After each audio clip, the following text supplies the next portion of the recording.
important for a successful imaging modality. And confocal microscopy, for example, is super exciting, get very high resolution for images, but the penetration depth is very poor. While MRI, MRI essentially is really exciting application for deep tissue imaging, but the resolution is like, it's not that great at all. So we are all here. I think main goal is to change the world of MRI by increasing the sensitivity of MRI by hyperpolarization in whatever modality that may be. However, there's also a challenge with the specificity. So part of my goal of my lab has been to introduce both sensitivity and the specificity angle of the imaging. So hopefully I'll have time to touch some of that. So since I'm a lot of chemists, I want to throw that out. So although most of the focus is on carbon, but there are other nucleus which can be potentially hyperpolarizable and can be of great future interest, like for example, nitrogen. And part of mine also works on silicon, but there are other nucleus which could be of some great interest and maybe have much more interesting relaxation long lifetime of the signal, which can be harnessed for interrogating interesting cancer and also biomedical imaging systems. With that, I want to just show some of the history very quick. So with parahydrogen, and a lot of people here I see in the audience, we have worked on some of the new molecules at that time for hyperpolarization. So for example, we start with succinic acid, starting with diethylene dicarboxylic acid. And at that time, the T1 was only 6 seconds, so not very useful. Then we moved to fumaric acid, also to form succinic acid. And then we also moved to diethylsuccinate as well. But all of them are super exciting, but I will tell you some of the challenge came from the application. So one of the earlier application of hyperpolarized succinic acid in a normal in vivo system, when you inject them, it's a diethylsuccinate, it quickly formed succinic acid by the esterases, but the amount of signal we are seeing is not that great, despite relatively high polarization. I'll show you one more in a cancer system application of the succinic acid. So this is in renal cancer mice. So when we inject hyperpolarized succinic acid, this is what you see. This is within time resolved spectroscopy. And when you blow them up, you can actually see some of the exciting part of the TCA cycle. Succinate goes to fumarate, malate, citrate. However, the signals are not that stunning. And at that time, we thought that we are not able to polarize well, not getting into the system. But I'm going to show you that we have not on the succinate, but biology has some interesting challenges. And hopefully we're going to touch that right now. So in the meantime, all this work with pyruvic acid, essentially the idea was first from the Melanoma group, we all know, but the main idea of interrogating, essentially interrogating cancer systems was essentially laid down by Warburg, and there's a rejuvenation of interest from Matt van der Heiden's lab at MIT. So essentially the bottom line is that glucose is metabolized differently in normal cells versus cancer cells. So glucose is taken up to pyruvic acid, then it goes to lactic acid, irrespective of the oxygenation status in cancer cells. But in normal cells, maybe when you're working out, you may get some of that lactic acid flux. And PET did a great job in capturing that this Warburg effect, essentially rise of taken up of glucose faster in cancer cell. However, the whole thing changed with the Melanoma group when they're able to polarize pyruvic acid. And as you can see, you can go to lactic acid in real time, and this opened the floodgate of imaging. So in the last 20 years, I would say there are like thousands of papers and several clinical trials, which is really exciting. However, I just need to update something really exciting here. So when we initially started lactic acid production from pyruvic acid, it was attributed to Warburg effect. So in last couple of years, I teamed up with my professor at my department, David Pinnacle-Worms, and we have a really bright graduate student, joint graduate student between our labs. What we have actually shown that it is not exactly pyruvic acid, lactic acid, that's the Warburg effect. So we have demonstrated that it is more a function of the transporter, which is the monocarboxylic acid transporter, which essentially takes the pyruvic acid into the cell. So in many cancers, which happen to be that MCT is highly expressed when it becomes cancerous. But in some cancer, like ovarian cancer, for example, MCT is not expressed at all or very poorly. So this technique will not work. So it's not exactly where imaging lactic acid is a function of cancer, but it has other issues. In fact, in the paper, which is just coming up in July, we actually showed that adding this extra pyruvic acid can in fact give you wrong information because it inhibits the lactic acid dehydrogenase, and it happens again in an MCT1 dependent manner, the transporter. So that shows that in what the problem with the succinic acid is that it doesn't quite have a transporter which can taken up into the cell fast enough to give us enormous signal and which can be reflected as a surrogate marker for some cancer readout. So as many of you are coming up with new molecules, which is really awesome, but make sure the biology is compatible as well. And I'm beginning to realize in my last 15 years of work here that biology is a whole different kind of beast. It's a much bigger challenge. So with that, I'm going to show you some of the examples of imaging cancer in different systems using some of the pyruvic acid, and hopefully have time to show some of the silicon work on that. So what we do essentially, again, in an in vivo system, we inject hyperpolarized pyruvic acid, and within 120 seconds, we see the rise of lactic acid. But then we take the mice, take the tumor out, by both mass spectroscopy as well as NMR-based metabolomics, we get the complete metabolic profiling of that. So what we essentially try to do is to get a most dynamic picture of the imaging of the metabolism like a cars in a freeway, but then using metabolomics, both NMR and mass spec, we get the static picture of the cars in a parking lot, like ex vivo tissues of the entire metabolic profile. So with that, I'll switch to pancreatic cancer. Part of that, it is super deadly.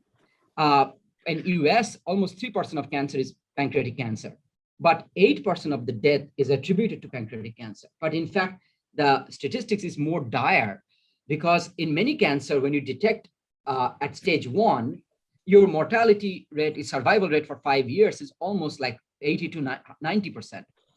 But for pancreatic cancer, even at stage 1, is like 10 to 12%, which is terrible.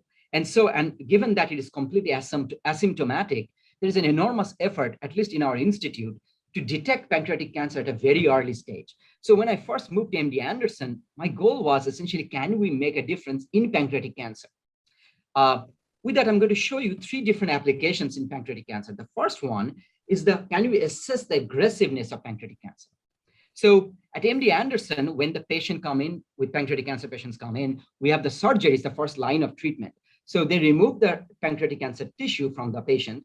And then we have a colleague at MD Anderson who is now actually leading at Moffitt, Dr. Jason Fleming.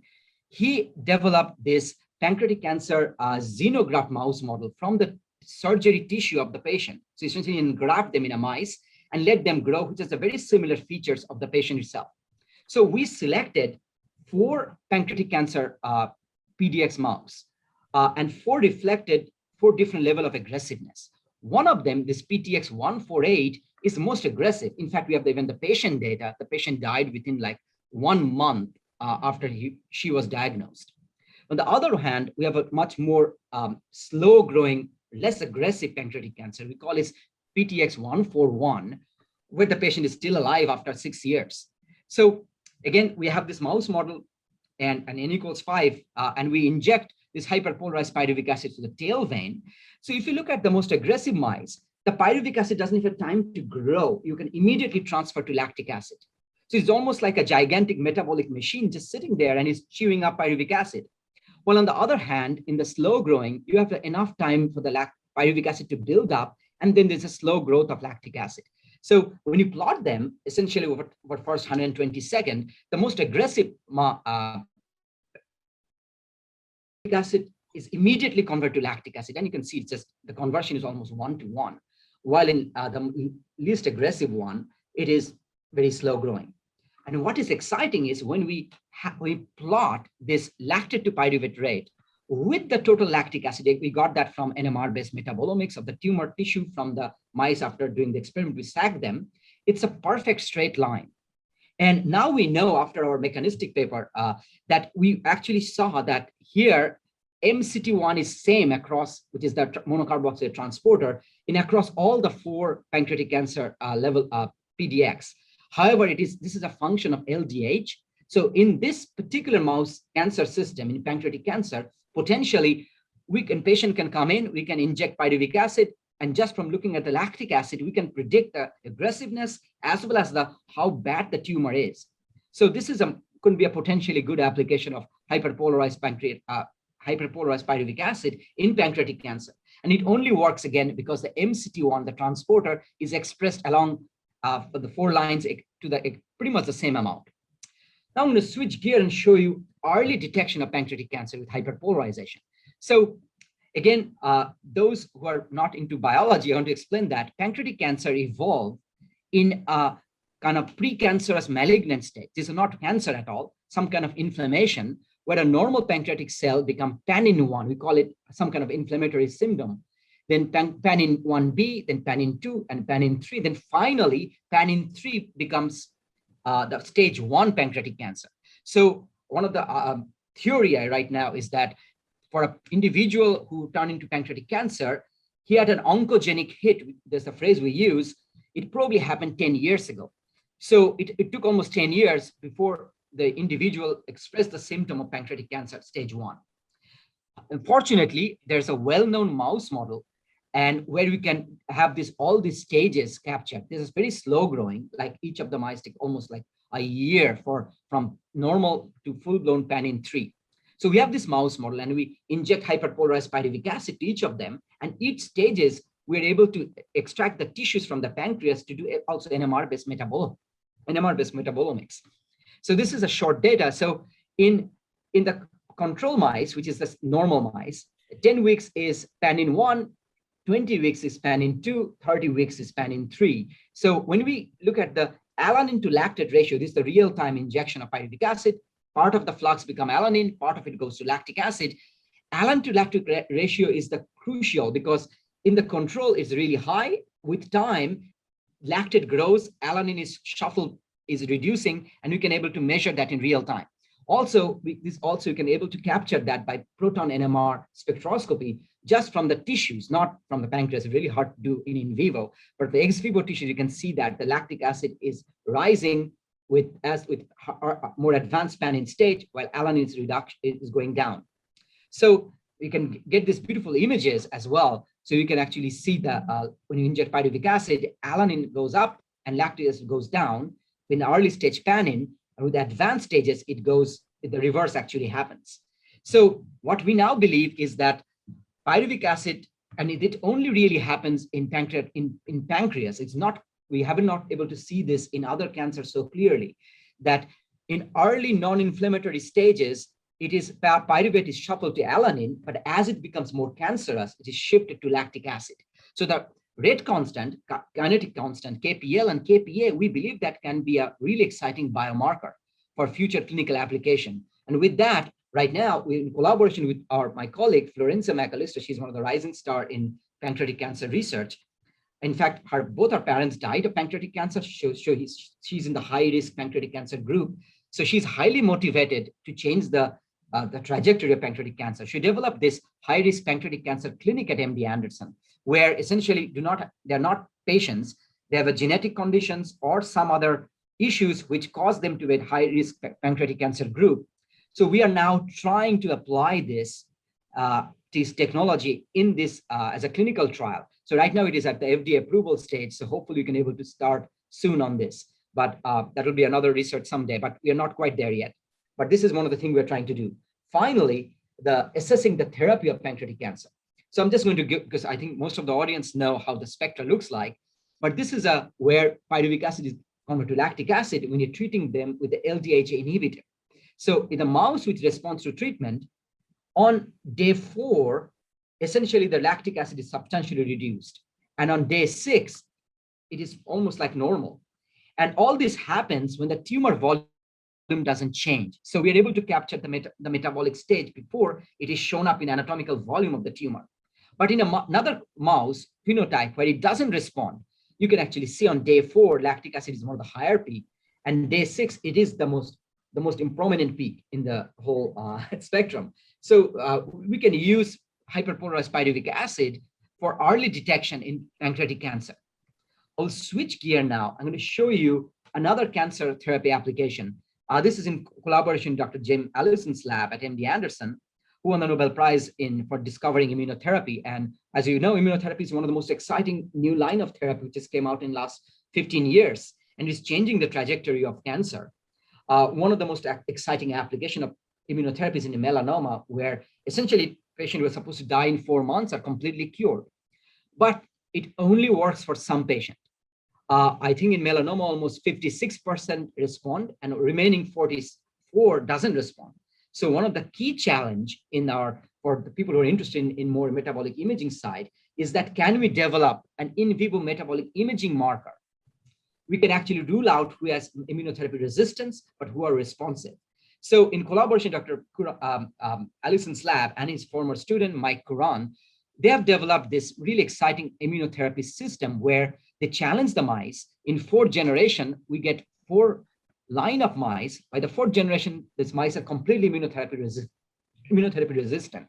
So we essentially tested all these 4 families of mice with hyperpolarized pyruvic acid. So I'm going to show you the most dramatic example between the one which is responding, the one which is resistant. Again, one which is responding, their lactic acid rise is a lot lower than which is resistant. And we can able to see that at a much earlier time point. So we did that in several cohorts of these mice. So we, again, at MD Anderson, hopefully we can try to translate that in melanoma immunotherapy resistant to rule out which one is responding and which is resistant.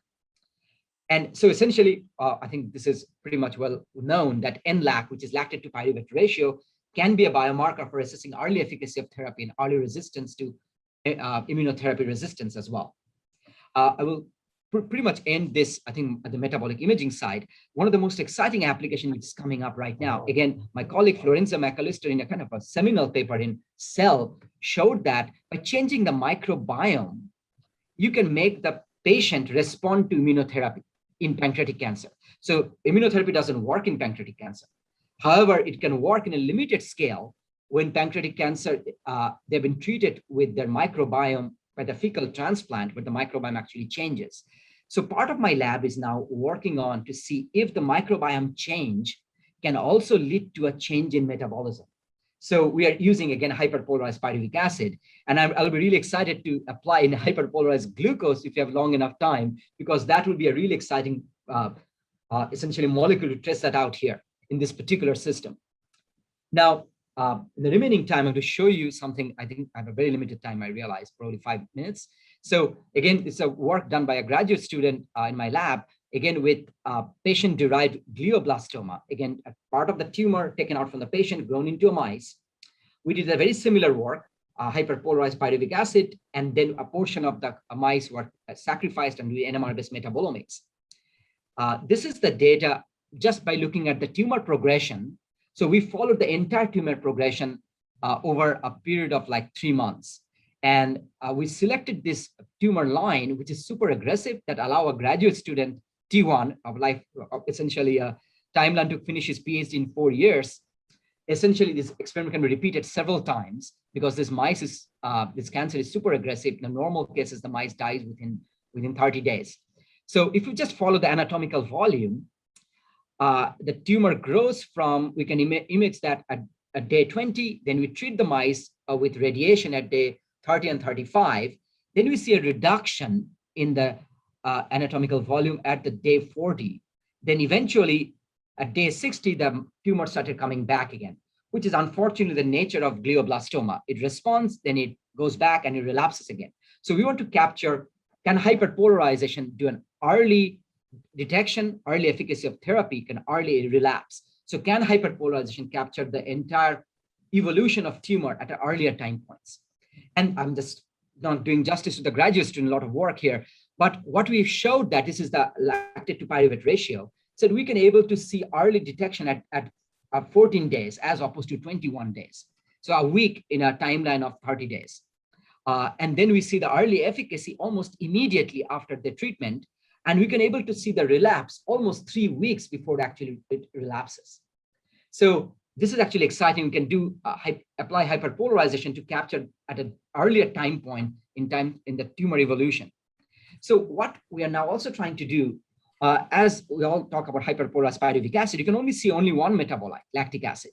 So one of the question is, with the new tools of artificial intelligence, can we use that to extend our reach of hyperpolarization?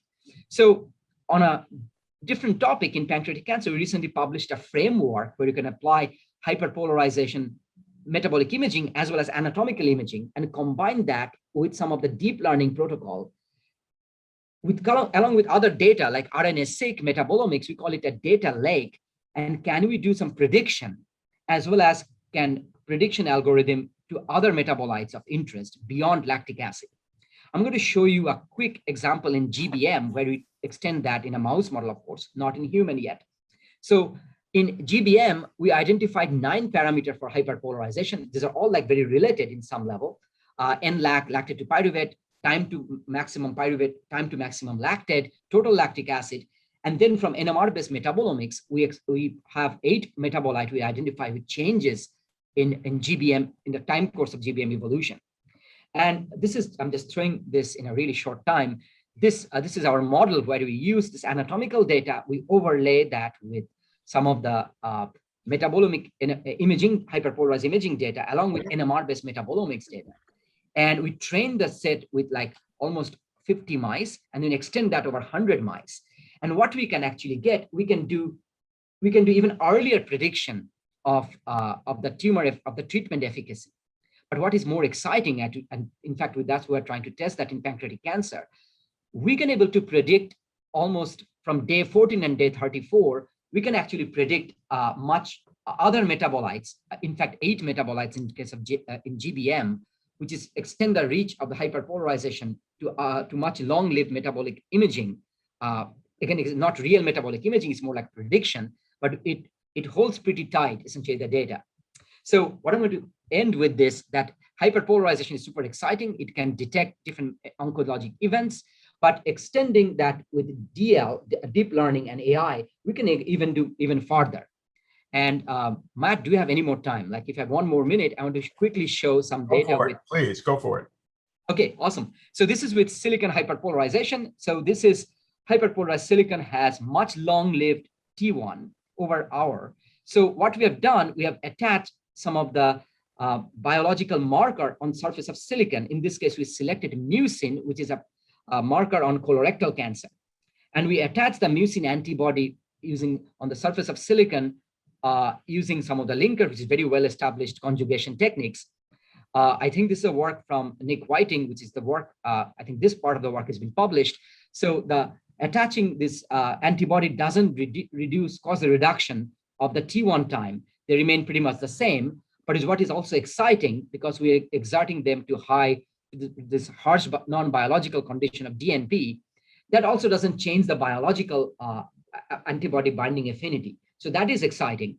And so I'm going to just show you some of the data. So we have at MD Anderson, believe it or not, we have mouse colonoscopy. So we have developed this genetic humanized model of colorectal cancer, which develops colorectal cancer polyps at a very early stage. So we selected this mice when we exactly know what the tumors are in the colorectal pathway.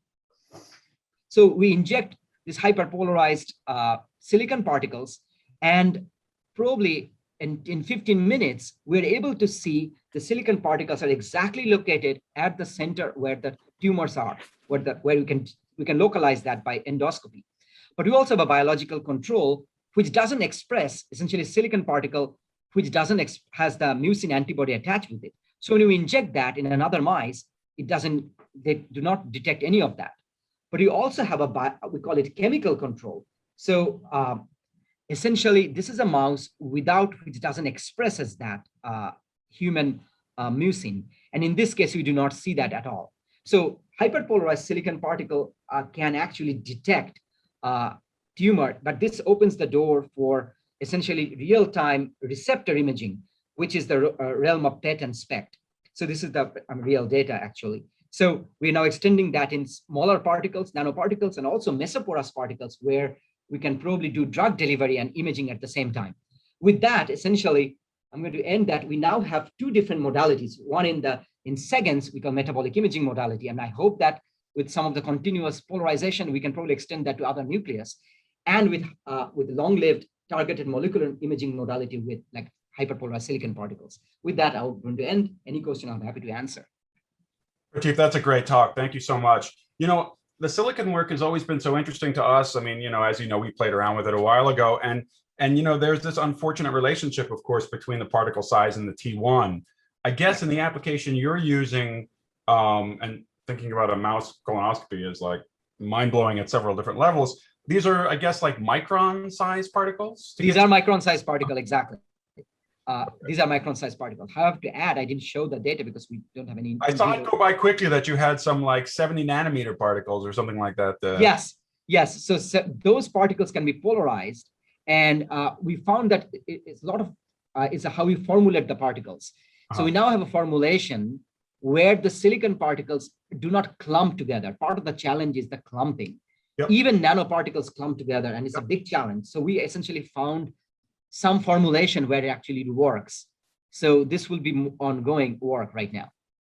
Gotcha. So I'm going to ask a question. I mean, there's a million physics questions I want to ask you, but since I am at the MGH Martino Center, I'm going to sort of add the translational side to this. So I'm going to ask the following.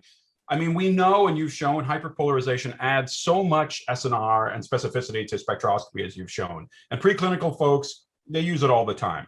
But what will it take for radiologists or oncologists to adopt it? I mean, it has its own unique interpretation issues. And from my experience, radiologists are very skeptical or maybe, averse to change. Certainly, interpretation, it's more like PET, which is used clinically, but who should be ideally, in your opinion, and this is just conjecture from the people at MD Anderson and the translation people, who should ideally be reading this data clinically beyond like heavy translational research sites like MD Anderson? Maybe this AI kind of synthetic or amended contrast tools could ease this burden. So what's your kind of perspective about that? So it's a very cancer specific, that's a great question. We have found that it's very cancer specific. So many cancer we don't need there's a lot of hype in hyperpolarization. Our radiologists say there's a lot of hype. And so I don't think the prostate cancer or ovarian cancer, this will be application because they already have other better techniques to do that. But some cancer, like pancreatic cancer, that's where you're initially interested. There's no real tools there. So we need to essentially, what I found that my job is to provide this physician scientist tools they can actually interpret and actually help the patient. So pancreatic cancer has an application. We have found that for silicon, for example, colorectal, people have really scared to do colonoscopy. I'm approaching that age when I'll need for my first colonoscopy. I'm not looking forward to it if I have to do that. So no one loves to do that. And again, colonoscopy is one of the application where this colonic perforation is a big problem where they can be more interested. It'll be very application dependent. And it will never, as I said, it will still, what I think that it'll be really exciting preclinical tool, but for clinical translation, there's a lot of hype. And I understand there's a funding and all of that. But it will be very cancer specific.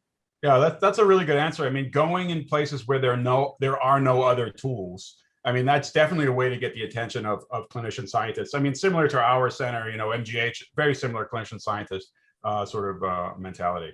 So we do have about a minute left. I want to get to a question from Malcolm, and he's basically commenting, most of these hyperpolarization studies use DNP polarized pyruvate. Do you see a particular place for using parahydrogen instead? The second half of that is, are there any particular advantages, for example, constant perfusion with a hyperpolarized material? So if you had a continuous hyperpolarized source, how would this affect? This will change the world. First of all, I will tell you, if there is a cheaper way, those who are not really, so I would struggle with that.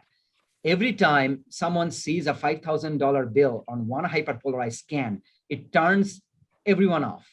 And in fact, I got some nasty reviewer in one of that they said, why do you want to do expensive hyperpolarization? And so the expense is a huge problem. If parahydrogen can bring the cost down, there will be an enormous taker. And part of that adoption issue is the expense. And if you have a continuous hyperpolarization, if that change, this will be just, so yeah, we need people, all of you, essentially, if you can contribute, this will be a life game-changing, continuous hyperpolarization and cheaper hyperpolarization. So even though I understand we want to keep selling this DNP, which is really exciting, but the cost is a big problem. Great. Patient not interested, and a lot of clinicians are not interested at all.